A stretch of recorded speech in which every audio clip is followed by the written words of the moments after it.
너무나도 잘 봉독해 주셔서 감사합니다.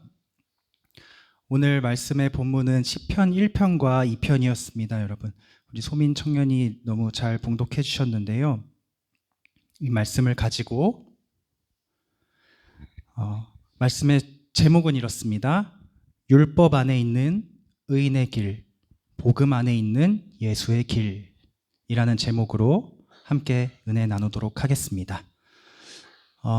여러분, 사랑하는 여러분, 제가 말씀을 준비하면서 들었던 마음이 있습니다. 시편은 정말 너무나도 깊고 아름다운 성경이라는 생각이 마음이 들었습니다. 그 문학적인 형식이 시라는 점에서도 그렇지만 그것보다도 시편은 나와 똑같은 사람, 나와 똑같은 한 영혼이 또는 공동체가 믿음을 가지고 아둥바둥하는 모습이 그려져 있는 성경이라서 너무나도 마음에 와닿고, 어떻게든 이 땅에서 하나님께 잇대어서 살아가고 싶어서 펼쳐지는 그 치열한 신앙의 싸움들이 이 시편 안에 들어있어서 정말 특별한 감동을 주는 것 같습니다. 아마 여러분께도 각자 인생 속에서 겪었던 고난이나 고통이나 혼자 해결할 수 없는 어떤 문제 앞에서 힘이 되었던 시편들이 아마 하나쯤 있었을 것입니다. 저희 어머니가 요즘에 치료를 받고 계세요. 몸이 안 좋으셔서 조금 힘든 치료인데, 그래서 병원을 왔다 갔다 하십니다. 그래서 제가 우연히 아버지가 화장실을 쓰고 있길래 제가 안방 화장실을 쓰기 위해서 어머니 방을 지나서 화장실로 갔습니다. 그런데 성경책이 거기 펴져 있더라고요. 성경책이 펴져 있어서 어디를 읽고 있나 봤는데 시편 20편이 펴져 있더라고요. 병을 치료하기 위해서 또 회복되기 위해서 분투하고 있는 사람에게 이 말씀보다 힘이 되는 말씀이 없겠다라는 생각이 들었습니다. 제가 시편 20편을 짧게 읽어드릴게요. 환난 날에 여호와께서 내게 응답하시고 야곱의 하나님의 이름이 너를 높이 드시며 성소에서 너를 도와주시고 시온에서 너를 붙드시며 내 모든 소재를 기억하시며 내 번제를 받아주시기를 원하노라. 내 마음의 소원대로 허락하시고 내 모든 계획을 이루어 주시기를 원하노라. 우리가 너의 승리로 말미암아 개가를 부르며 우리 하나님의 이름으로 우리의 깃발을 세우리니 여호와께서 내 모든 기도를 이루어 주시기를 원하노라 라고 하는 말씀이었습니다. 이 말씀을 가지고 분투하고 있는 어머니의 모습을 보면서 시편이 우리에게 정말 큰 힘이 된다라는 것을 다시 한번 느낄 수 있었습니다. 그러나 저는 어렸을 때는 시편에 대해 이렇게 생각했습니다. 아니, 이렇게 인간적인 글이 어떻게 성경의 한 부분이 될 수가 있는가? 누구나 살면서 고난을 겪는데 그걸 가지고 막 찡찡대고 하나님께 불평하는 이런 모습들이 어떻게 하나님의 말씀의 일부분이 될 수가 있는가? 그냥 한 사람의 간증이고 고백일 수는 있겠지만 이것이 성경이 될 수 있는 이유는 뭘까? 저는 시편을 읽으면서 어렸을 때 그렇게 생각하곤 했습니다. 그런데 차차 알게 되었습니다. 하나님 신앙 안에 있는 수많은 우리의 믿음의 선배들과 그리고 예수님까지도 가장 많이 읽고 묵상하고 마음속에 채웠던 말씀이 바로 시편이구나 라는 것을 신앙생활하면서 조금씩 알아가고 있습니다. 복음서에 보면 예수님은 분명히 구약 말씀을 읽으셨고요. 특히 시편을 좋아하셔서 시편 말씀을 엄청나게 많이 인용하십니다. 신약 성경의 시편 인용이 50회가 넘습니다. 제가 여기 새로 온 분이 계시죠, 여러분? 보셨을지 모르겠는데 여기 우리 이은수 전도사님이라는 분이신데 보문 감리교회에서 사역을 하고 계시고요. 우리 아하브를 너무 좋아하셔서 같이 이렇게 섬겨주시기로 한이 일렉도 알려주면서 같이 하기로 집사님 그렇게 하셔가지고 오늘 함께 하게 되었는데 소개하려고 한 건 아니고요. 소개는 이따가 하겠습니다. 제가 우리 은수 전도사님이랑 같이 수업을 듣고 학교를 다니고 있는데요. 구약 교수님이 이렇게 말씀하시더라고요. 오늘날에는 교회에서 신약에 비해 구약의 가치와 중요성이 너무나도 평가절하되어 있다. 예수님이 신약에 나오잖아요. 구약은 그냥 신약을 위한 어떤 발판으로만 생각되는 경우가 많다. 그러나 얘들아, 복음서를 읽어보면 예수가 그리스도가 될 수 있었던 이유는 시편에 나타나는 하나님의 뜻을 그분이 온전히 순종하셨기 때문이야 라고 매 수업마다 우리에게 강조하세요. 우리 디모데후서 3장 15절부터 17절까지 세 절의 말씀을 함께 한번 읽어보도록 하겠습니다. 시작. 또 어려서부터 성경을 알았나니 성경은 능히 너로 하여금 그리스도 예수 안에 있는 믿음으로 말미암아 구원에 이르는 지혜가 있게 하느니라. 모든 성경은 하나님의 감동으로 된 것으로 교훈과 책망과 바르게 함과 의로 교육하기에 유익하니 이는 하나님의 사람으로 온전하게 하며 모든 선한 일을 행할 능력을 갖추게 하려 함이라. 예수님께서는 12살 때부터 이미 예루살렘 성전에서 말씀 박사들과 논쟁도 하시고 가르침도 주셨는데, 어려서부터 성경을 아셨던 그 예수님이 그렇게 많이 읽으셨던 시편, 그 시편을 우리가 함께 오늘 나누면서 여러분 복 있는 사람들이 다 되시기를 간절히 축복드립니다. 여러분, 시편 1편과 2편은 보통 한 편의 시로 간주가 됩니다. 1편, 2편 나뉘어져 있지만 보통 한 편의 시로 우리가 봅니다. 왜냐하면 1편 1절에서 복 있는 사람은 으로 시작을 해서 2편 끝에는 복이 있도다로 끝나거든요. 복이 있는 사람은 어쩌고저쩌고 복이 있도다. 하나의 글이에요. 이 구성과 내용 때문에 시편 1편과 2편이 한 세트로 하나의 시로 취급을 받습니다. 또한 이 시편 1편, 2편은 150편이나 되는 이 전체 시편의 문의 역할을 합니다. 입장하는 문.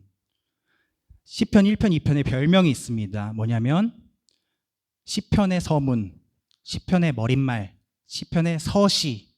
서시란 책의 앞에 책을 요약하는 어떤 소개하는 글을 시로 대신 써놓은 걸 서시라고 하는데, 이 시편 1편, 2편을 서시라고 표현합니다. 하나님을 믿는 사람의 어떤 인생사를 이렇게 시로 써가지고 쭉 펼쳐놨을 때에 가장 앞부분에서 이 모든 시를 요약하고 뒤에 있을 이야기들을 예언하는 서시로서 1편, 2편이 있는 것입니다. 그러므로 이 1편, 2편은 인생을 마무리하는 어떤 노인에게는 인생의 축소판 같은 요약본이 될 수도 있고요. 제아나 주애 같은 어린아이에게는 앞으로의 삶에 대한 예언이 될 수도 있는 것이 바로 이 시편 1편, 2편입니다. 이 서시들은 이렇게 진행됩니다. 사람에게는 두 갈래 길이 있다. 의인의 길과 악인의 길, 행복의 길과 불행의 길. 당신은 어떤 길을 걸어갈 것인가? 1절 첫 번째 복 있는 사람의 히브리어 아쉐르는 우리가 오해하기 쉽습니다. 복하면 우리가 뭔가 가질 수 있는 소유의 개념으로 생각하기 쉬워요. 그런데 분명히 이 히브리어 아쉐르는 행복을 뜻합니다. 행복, 상태입니다. 행복한 사람을 나타내는 말입니다. 그러므로 소유가 아니라 상태의 개념인 복을 우리가 봐야 합니다. 시편 1편 1절을 이렇게 시작해도 무리가 없습니다. 행복한 사람은 악인들의 꾀를 따르지 않더라. 행복한 사람은 죄인들의 길에 서지도 않더라. 행복한 사람은 오만한 자의 자리에 앉지도 않더라. 행복한 사람은 오직 여호와의 율법을 즐거워하며 그의 율법을 주야로 묵상하더라. 키는 율법입니다. 행복한 사람은 율법을 주야로 묵상하는 사람입니다. 뭐라고요? 주야, 행복한 사람은 뭐라고요? 행복한 사람은 율법을 주야로 묵상하는 사람. 잘했어요. 제아야, 뭐라고요? 행복한 사람은 박수 한번 쳐주세요. 행복한 사람 율법을 주야로 묵상하는 사람이에요. 그러면 율법을 주야로 묵상하는 게 뭔지를 알아야겠죠. 뭔지 알아야겠죠. 율법을 주야로 묵상한다는 것이 무엇일까 보겠습니다. 이것은 계명들을 딸딸딸딸 외운다는 것이 아닙니다. 계명들을 소리내어 암송한다는 뜻도 아닙니다. 여기서 율법은 토라입니다. 토라. 즉 모세오경을 말하는 것입니다. 주양아, 모세오경 알죠? 창세기부터 5권의 책 뭔지 알죠? 네. 모세오경은 총 몇 권이에요? 모세오경은 몇 권의 책이에요? 5권이죠. 네, 맞습니다. 모세오경의 5권의 책, 시편은 총 150편이 있습니다. 그런데 이 150편이 5권으로 나뉘어져 있습니다. 시편을 잘 읽어보면 시편 제1편 위에 제1권 이렇게 써 있어요. 150편의 시가 5파트로 나뉘어져 있습니다. 왜 이렇게 했느냐? 이 시편의 최종 배치는 오경의 구조를 본땄기 때문입니다. 그 내용도 오경의 구조와 나란히 배열해서 배치한 흔적이 보입니다. 그러므로 시편 1편 서시에 있는 율법은 분명히 토라를, 오경을 가리키는 말입니다. 이 토라는 창세기, 출애굽기, 레위기, 민수기, 신명기는 우리가 내용을 너무 잘 알지 않습니까? 창조부터 첫사람 아담과 하와, 타락, 홍수, 바벨탑, 아브라함부터 이어지는 믿음의 선조들, 족장들, 애굽 종살이, 출애굽, 하나님 백성의 시내산 언약, 성막, 광야 생활, 약속의 땅 앞 직전까지가 모세오경의 내용이죠.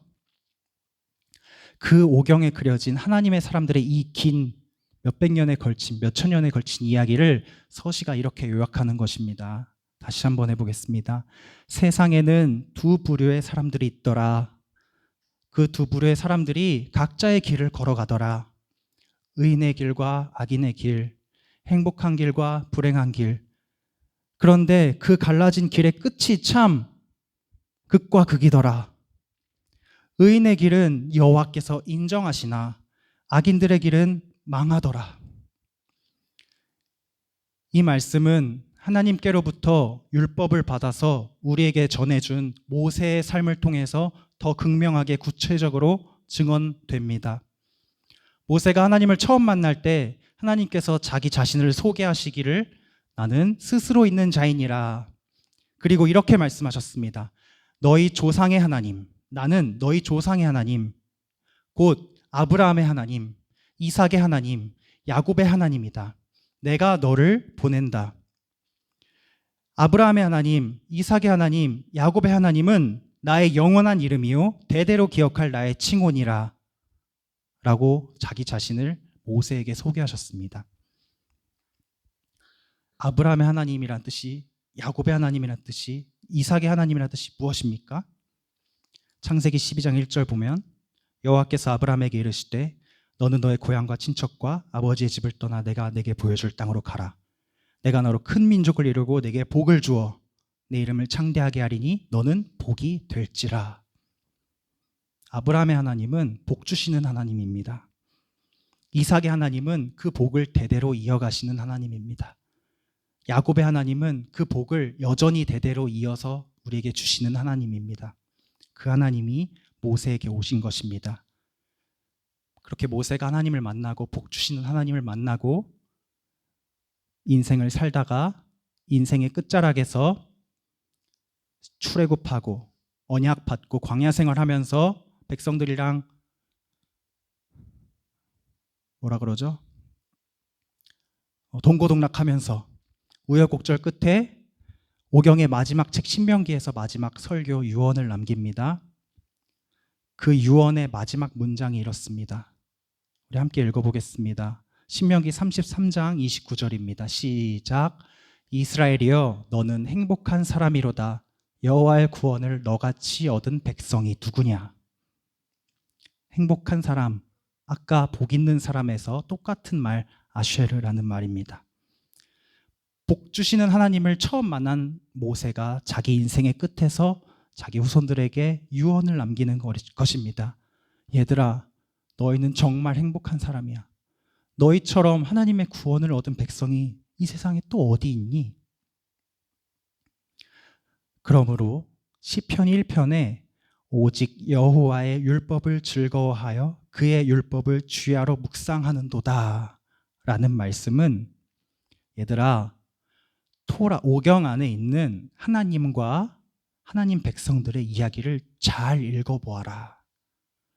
너는 복이 될지라 말씀하신 하나님이 그 자손 대대로 어떻게 만나 주셨고 함께 하셨고 역사하셨는지 보아라. 우리 믿음의 조상들은 세상에서 아주 소수였지만 결코 악인들의 꾀를 따르지 않았고, 결코 죄인들의 길에 서지 않았고, 결코 오만한 자들의 자리에 앉지 않았고, 오직 의인의 길을 걸었어. 그래서 하나님께서 형통하게 하셨어. 반면 악인들은 바람에 나는 겨와 같이 홍수에 쓸리고 탑 위에서 말이 섞여서 한순간에 다 흩어지고 10가지 재앙을 맞고 심판을 견디지 못했어. 악인들은. 이 이야기를 즐기고 언제든지 떠올리면서 행복해해라. 하나님이 너희를 이처럼 인도하실 것이다. 하나님이 복이시다 라는 말이 시편 1편의 참 뜻입니다. 그리고 이 복 주시는 하나님의 말씀이 시편 2편에서 우리에게 더욱 확실한 약속이자 예언으로 확장됩니다. 우리 시편 2편 말씀을 한 번 더 읽어보겠습니다. 시편 2편 말씀을 우리 병은쌤이 틀어주세요. 시편 2편. 우리에게 더욱 소망의 말씀으로 확장된 약속과 예언으로 주시는 말씀 함께 읽겠습니다. 시작. 어찌하여 이방 나라들이 분노하며 민족들이 헛된 일을 꾸미는가? 세상의 군왕들이 나서며 관원들이 서로 꾀하여 여호와와 그의 기름 부음 받은 자를 대적하며 우리가 그들의 맨 것을 끊고 그의 결박을 벗어버리자 하는도다. 하늘에 계신 이가 웃으시며 주께서 그들을 비웃으시리로다. 그때에 분을 바라며 진노하사 그들을 놀라게 하여 이르시기를 내가 나의 왕을 내 거룩한 산 시온에 세웠다 하시리로다. 내가 여호와의 명령을 전하노라. 여호와께서 내게 이르시되 너는 내 아들이라. 오늘 내가 너를 낳았도다. 내게 구하라. 내가 이방 나라를 내 유업으로 주리니 내 소유가 땅끝까지 이르리로다. 내가 철장으로 그들을 깨뜨리며 질그릇같이 부수시라 하시도다. 그런즉 군왕들아 너희는 지혜를 얻으며 세상의 재판관들아 너희는 교훈을 받을지어다. 여호와를 경외함으로 섬기고 떨며 즐거워할지어다. 그의 아들에게 입맞추라. 그렇지 아니하면 진노하심으로 너희가 길에서 망하리니 그의 진노가 급하심이라. 여호와께 피하는 모든 사람은 다 복이 있도다. 아멘. 여러분 자연스럽게 시편 2편 읽으시면서 누가 떠오르시지 않으세요? 누가 떠오르시지 않으세요? 누가 떠오르세요, 병은쌤? 시편 2편을 읽으면서 누가 떠오르십니까? 누구야? 누구가 말했어 방금? 제가 누가 떠올라요? 예수님이 떠올라요?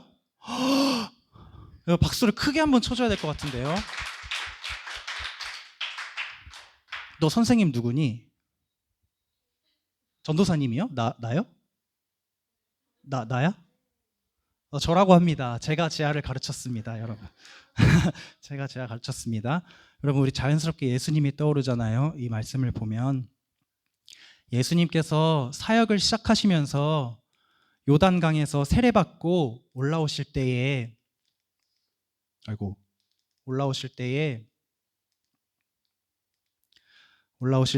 세례를 받고 올라오실 때에 하늘이 열리고 하나님의 성령이 비둘기같이 예수님께 임해서 이런 소리가 들려오기 시작했습니다. 이는 내 사랑하는 아들이요 내 기뻐하는 자라. 여러분 시편 말씀에 너는 내 아들이라 하는 이 말씀이 바로 이 장면에서 너무나도 놀랍게 성부 성자 성령 하나님의 크로스로 성부 성자 성령 하나님의 뭐라 그러죠? 삼일체로 말씀하십니다. 내 사랑하는 아들, 내 기뻐하는 자다. 그냥 아들도 아니고 사랑하는 아들입니다.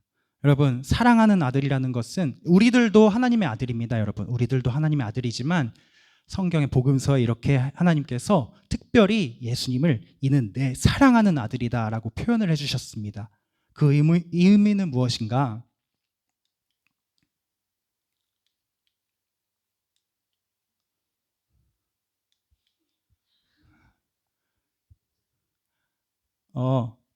요한복음 10장 17절 말씀 한 목소리로 우리 읽어보겠습니다. 내가 내 목숨을 버리는 것은 그것을 내가 다시 얻기 위함이니 이로 말미암아 아버지께서 나를 사랑하시느니라. 아버지가 아들을 사랑하신다고 하는 이유, 바로 그의 목숨을 버려서 우리를 구할 그 어린 양의 책무를 100% 순종하실 분이 우리 예수님이시기 때문입니다. 이런 감사한 우리의 구세주 예수님이 시편 2편과 만나면 어떻게 되냐면요, 여러분, 성도들이 이렇게 놀라운 고백들을 합니다. 사도행전 4장에서 사도들이 핍박을 받습니다. 옥에 갇힙니다. 그러다가 가까스로 풀려납니다. 풀려난 사도들이 다시 동료들을 모아서 자기들을 핍박했던 제사장들과 장로들의 말을 다 백성들에게 전합니다. 그때에 백성들이 이렇게 말합니다. 우리 함께 읽어보겠습니다. 또 주의 종 우리 조상 다윗의 입을 통하여 성령으로 말씀하시기를 어찌하여 열방이 분노하며 족속들이 허사를 경영하였는고 세상의 군왕들이 나서며 관리들이 함께 모여 주와 그의 그리스도를 대적하도다 하시니로소이다. 과연 헤롯과 본디오 빌라도는 이방인과 이스라엘 백성과 합세하여 하나님께서 기름 부으신 거룩한 종 예수를 거슬러 하나님의 권능과 뜻대로 이루려고 예정하신 그것을 행하려고 이 성에 모였나이다. 시편 2편을 그대로 인용하면서 그 말씀을 통해 우리에게 오신 구세주 예수가 우리의 주님이신데 그 주님의 일들을 방해하기 위해서 시편 2편에는 그냥 대적들이라고만 표현되어 있지만 여기 사도행전의 성도들은 헤롯과 본디오 빌라도가 그 대적이 되어서 우리를 방해하는구나. 헤롯과 본디오 빌라도가 하나님의 권능과 뜻을 저해하려고 막으려고 우리를 막아서는구나. 우리가 여기에 질 수 없다. 우리가 담대해야겠다. 구체적인 믿음의 근거가 됩니다. 시편 2편의 말씀이요. 하나님의 아들은요, 여러분, 사도행전의 성도들에게도 그랬고 오늘날 우리에게도 하나님의 아들로서 일하시고 은혜 주실 그분이십니다. 우리가 기다리는 예수님이 다시 오실 때 하나님의 아들 예수 그리스도께서 시편 2편 말씀과 만나서 이렇게 역사하실 것입니다. 우리 요한계시록 2장 26절부터 말씀 함께 읽어보도록 하겠습니다. 시작. 이기는 자와 끝까지 내 일을 지키는 그에게 만국을 다스리는 권세를 주리니 그가 철장을 가지고 그들을 다스려 질그릇 깨뜨리는 것과 같이 하리라. 나도 내 아버지께 받은 것이 그러하니라. 내가 또 그에게 새벽부활을 주리라. 귀 있는 자는 성령이 교회들에게 하시는 말씀을 들을지어다. 아멘. 철장을 가지고 깨뜨리신다. 시편 2편의 표현을 그대로 가지고 와서 예수님이 종말의 때에 우리의 편에서 모든 대적들을 깨뜨리시고 우리에게 영광 주시겠다. 새벽별 주시겠다. 말씀하십니다. 사랑하는 여러분, 결론을 맺겠습니다. 시편 1편과 2편을 우리가 쭉 이렇게 참뜻을 보기 위해서 파헤쳐 봤는데 우리 모두 이 땅에서 행복하고 싶고 행복하게 살고 싶고 행복한 사람이 되기를 간절히 원합니다. 그런데 이 세상의 그 어떤 사람도 행복한 사람이 되는 방법을 뚜렷하게 탁 설명해 주지 못합니다. 유튜브에 어제 궁금해서 행복론이라고 검색을 해봤는데요. 정말 많은 결과들이 나옵니다. 다 다르게 말해요. 행복이 무엇인지. 시편이 말하는 행복은 이것입니다. 하나님의 아들들아, 너희보다 먼저 하나님의 아들 된 사랑받는 하나님의 아들, 우리의 맞이가 되시는 예수님께서 우리와 함께 계신다. 그분이 평소에 읽고 묵상하셨던 이 시편 말씀을 너희도 묵상하면서 즐거워하면서 그 안에 있는 힘과 은혜를 가지고 살아가라. 세상에는 두 부류의 사람이 있다. 두 갈래의 길이 있다. 행복한 사람, 불행한 사람. 의인의 길, 악인의 길. 의인의 길을 가면 하나님께서 인정해 주신다. 그러나 악인의 길을 가는 사람은 바람에 후 날아가는 겨와 같다. 망한다. 너는 어떤 길을 걸어갈래? 성경 속 모든 인물들이 두 길 중 하나를 선택했습니다. 걸었습니다. 그래서 행복하게 또는 불행하게 인생을 마쳤습니다. 구약 성경에서 특히 이 길을 선택했던 사람들이 히브리서에 시편이 말하는 의인의 길을 걸었던 사람들이 쭉 나열되어 있지요. 히브리서 11장부터 보면 믿음은 바라는 것들의 실상이요 보이지 않는 것들의 증거니 선진들이 이로써 증거를 얻었느니라. 믿음으로 아벨은, 믿음으로 에녹은, 믿음으로 노아는, 믿음으로 아브라함은, 믿음으로 이삭은, 야곱은, 라합은, 기드온은, 다윗은, 사무엘은 다 행복한 사람들, 의인의 길을 걸어갔던 사람들입니다.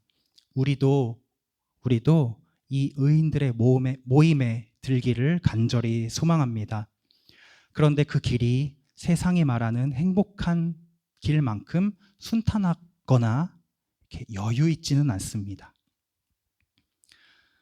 우리도 예수님을 오랫동안 믿고 살아오고 있지만 각자 아직도 고민도 있고 염려도 있고 두려움도 있고 또 질병도 있고 외로움도 있고 우울감도 있습니다. 우리가 그것들 가운데 완전히 자유하지 못합니다. 그러나 여러분, 오늘 말씀을 통해서 그것이 진정한 의인의 길, 행복한 사람의 길, 하나님의 아들에게 입맞추는 길이라면 하나님께서 끝까지 인정해 주시고 끝까지 완주할 수 있도록 함께 하시겠다라는 말씀을 우리에게 주시고 있습니다. 우리 마지막으로 히브리서 12장 1절에서 8절 말씀을 함께 천천히 읽고 말씀 마치도록 하겠습니다. 우리도 이 의인들의 모임에 들기를 간절히 소망합니다. 1절부터 읽습니다. 이러므로 우리에게 구름같이 둘러싼 허다한 증인들이 있으니 모든 무거운 것과 얽매이기 쉬운 죄를 벗어버리고 인내로써 우리 앞에 당한 경주를 하며 믿음의 주요 또 온전하게 하시는 이인 예수를 바라보자. 그는 그 앞에 있는 기쁨을 위하여 십자가를 참으사 부끄러움을 개의치 아니하시더니 하나님 보좌 우편에 앉으셨느니라. 너희가 피곤하여 낙심하지 않기 위하여 죄인들이 이같이 자기에게 거역한 일을 참으신 일을 생각하라. 너희가 죄와 싸우되 아직 피 흘리기까지는 대항하지 아니하고 또 아들들에게 권하는 것 같이 너희에게 권면하신 말씀도 잊었도다. 일러스되 내 아들아 주의 징계하심을 경히 여기지 말며 그에게 꾸지람을 받을 때에 낙심하지 말라. 주께서 그 사랑하시는 자를 징계하시고 그가 받아들이시는 아들마다 채찍질하심이라 하였으니 너희가 참음은 징계를 받기 위함이라. 하나님이 아들과 같이 너희를 대우하시나니 어찌 아버지가 징계하지 않는 아들이 있으리요. 징계는 다 받는 것이거늘 너희에게 없으면 사생자여 친아들이 아니니라. 기도하겠습니다. 아브람, 이삭, 야곱 대대로 우리에게 복 주시기 원하셔서 오늘 이 순간